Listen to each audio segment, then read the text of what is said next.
Idhaa ya Kiswahili, Sauti ya Afrika. Kampala, Uganda. Mkuu wa jeshi nchini Uganda, Jenerali Muhoozi Kainerugaba, ambaye pia ni mwanawe Rais Yoweri Museveni, ametangaza kuwania urais wa nchi hiyo mwaka 2031.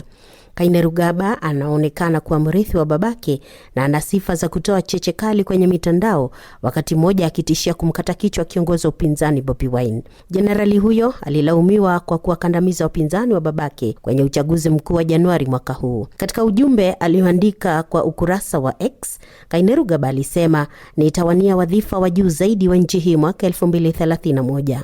Na kwa majaliwa ya Mola tutashinda." Monrovia, Liberia. Aliyekuwa makamu wa rais nchini Liberia ataendelea kusalia korokoroni akisubiri kuanza kesi dhidi yake kwa tuhuma za kulangua mihadarati na makosa mengine.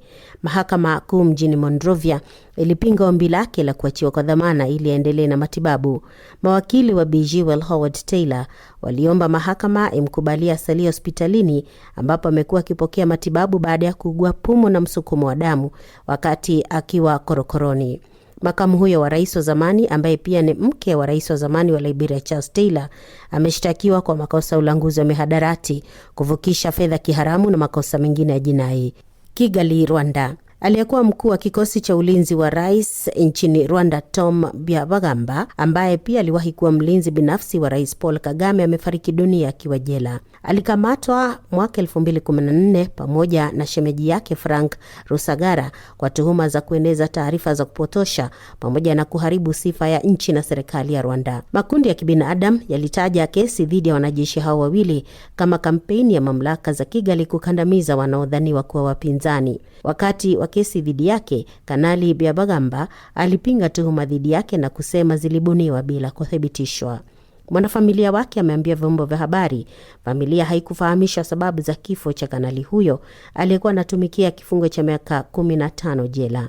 Shemeji Brigadia Rusagara alihukumiwa miaka 20 na alifariki dunia mwaka uliopita. Vita ya Sudan. Mjumbe maalum wa Rais Donald Trump barani Afrika ametaka kuwekewa vikwazo vya silaha kwa pande zote husika na vita nchini Sudan. Masad Boulos ameambia Baraza la Usalama la Umoja Mataifa kupitisha azimio la marufuku hiyo, akionya vita ya Sudan inatishia kusambaa katika maeneo mengine barani Afrika. Ameongeza haja ya kuwekea vikwazo dola za nje zinazotoa silaha kwa jeshi la Sudan na wanamgambo wa RSF. Vita nchini Sudan vinaingia mwaka wa 4 na maelfu ya raia wameuawa huku wengine milioni 14 wakiwa wakimbizi wa ndani na nje ya nchi hiyo.